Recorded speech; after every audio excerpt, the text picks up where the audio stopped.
O monte é a alegoria da razão mais alta que está na alma.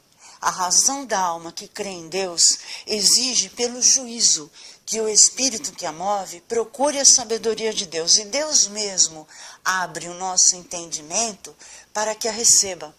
As palavras de Deus são representadas pelo termo alimento.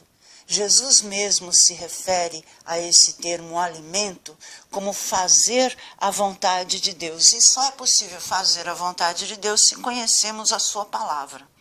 Eu chamo a atenção para o versículo 6 da primeira leitura do livro de Isaías.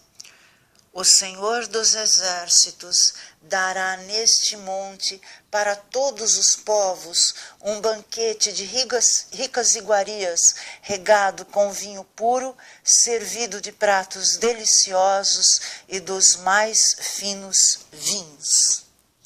Todos nós temos porções de bom e de mau espírito para que sejam dissipados ou acumuladas. A cada reencarnação, nossa alma retoma o processo evolutivo e recebe esses pedaços de espírito bom e mau para que possa crescer em sua consciência.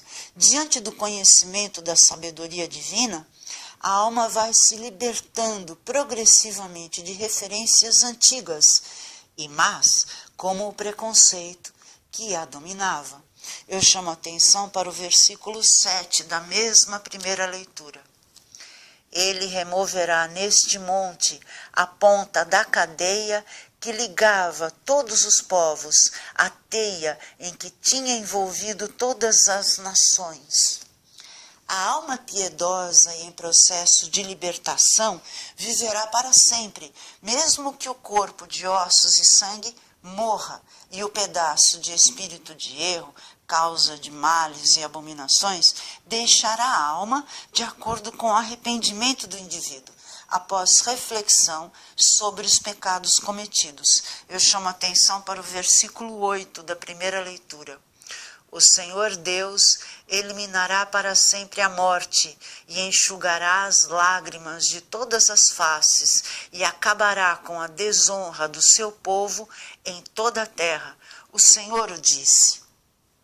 A atitude da alma e do espírito que acreditam serem criaturas de Deus e que podem se libertar do mal através da fé são a saber, o conhecimento e posse da palavra, isto é, o entendimento. O tempo de espera da ideia que o juízo recebe enquanto o raciocínio entende. Confiança em Deus enquanto espera. Emoção, isto é, uma sensação resultante da operação do entendimento, que é a alegria, que é a certeza. Eu chamo a atenção para o versículo 9 da primeira leitura. Naquele dia se dirá, este é o nosso Deus, esperamos nele, até que nos salvou. Este é o Senhor, nele temos confiado. Vamos alegrar-nos e exultar por nos ter salvo. A condução da alma é feita pelo Espírito, formado de porções boas e más, isso já vimos. Se a alma é piedosa, o Senhor mesmo atesta ao nosso espírito que devemos caminhar nas veredas de Deus. A sensação de estarmos nela é a tranquilidade, esse é o sinal. Para a resolução de problemas mais difíceis, o conhecimento, a espera, a confiança resultando da espera e a alegria como resultado dessa operação permitem ao raciocínio o descanso, que é o silêncio reflexivo, que torna os dados sensíveis submissos às operações do pensamento. Eles não nos dominariam mais, nós os controlaríamos pelo juízo. Chamo a atenção para os versículos 1 a 4 do Salmo de Resposta. O Senhor é o pastor que me conduz, não me falta coisa alguma. Pelos prados e campinas verdejantes ele me leva a descansar. Para as águas repousantes me encaminha e restaura as minhas forças. Ele me guia no caminho mais seguro pela honra do seu nome. Mesmo que eu passe pelo vale tenebroso, nenhum mal eu temerei. Estais comigo com bastão e com cajado. Eles me dão a segurança. Então, nós estamos falando da providência de Deus mediante o nosso entendimento de sua palavra.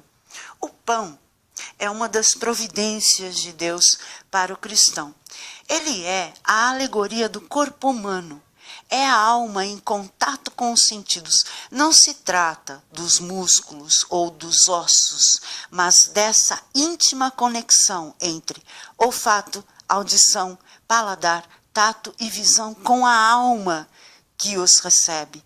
Se nós, através do juízo, entendemos que essa conexão da alma com os sentidos é imperfeita e nos submetemos à fé, e a fé é fé em Jesus, ele se torna o pão. Nós nos tornamos a própria conexão que Jesus era, alma e sentidos, progressivamente. Deus nos dá essa consciência e esse é um referente para todos os conteúdos que temos na razão. Ele não se acaba. Para cada ideia, temos o entendimento de que toda ideia é a alma se conectando aos sentidos, portanto é imperfeita. E o conhecimento, assim, poderá progredir. Isso em qualquer ciência.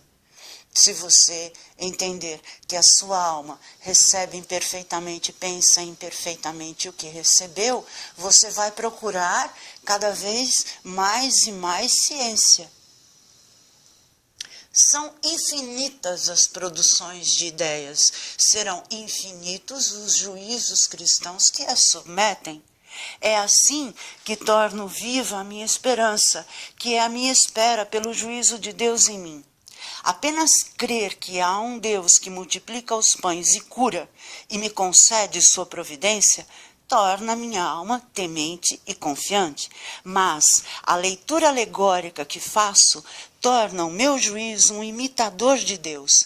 Cada pão repartido é o meu juízo mesmo, que, para cada ideia recebida, a ideia de Deus principalmente, sempre torna a minha alma consciente de ser uma substância imperfeita, capaz de operar mais com os sentidos do que com a razão.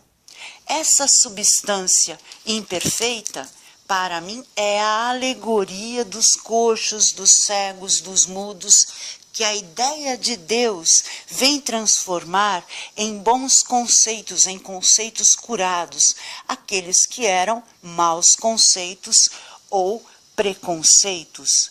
Eu distribuo o pão, essa mensagem, a toda a minha alma e me torno mais esperançosa e confiante ainda. Chamo a atenção para o evangelho de hoje. Naquele tempo, Jesus foi para as margens do mar da Galileia, subiu a montanha e sentou-se, ou seja, ele foi na nossa razão mais alta. Numerosas multidões, nossas ideias, aproximaram-se dele, levando consigo coxos, uma ideia imperfeita, aleijados, cegos, mudos e muitos outros doentes, nossos preconceitos. Então os colocaram aos pés de Jesus e ele os curou. O povo ficou admirado quando viu os mudos falando, os aleijados sendo curados, os coxos andando e os cegos enxergando, e glorificaram o Deus de Israel. Jesus chamou seus discípulos e disse: tenho compaixão da multidão, porque já faz 3 dias que está comigo e nada tem para comer. Não quero mandá-los embora com fome, para que não desmaiem pelo caminho.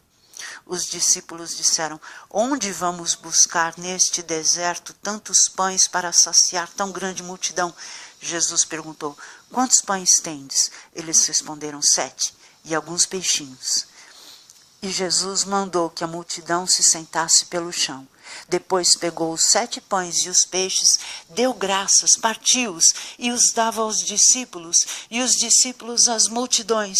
Todos comeram, ficaram satisfeitos e encheram 7 cestos com os pedaços que sobraram. O número 7 significa infinito, é também o número do Espírito Santo. Então, o juízo é infinito para cada ideia que tenhamos, porque a produção dessas ideias também é infinita. Evidentemente, Jesus realmente operou curas e milagres. A leitura alegórica torna essa operação uma possibilidade de imitá-lo através do juízo, que ordena que eu creia no fato e o entenda no Espírito. Na véspera de sua paixão, Jesus tomou o pão e disse: "Este é o meu corpo." Do mesmo modo, ao fim da ceia, ele tomou o cálice com vinho e disse: "Este é o meu sangue. Quem comer da minha carne e beber do meu sangue terá a vida eterna. Senhor, salvai-me."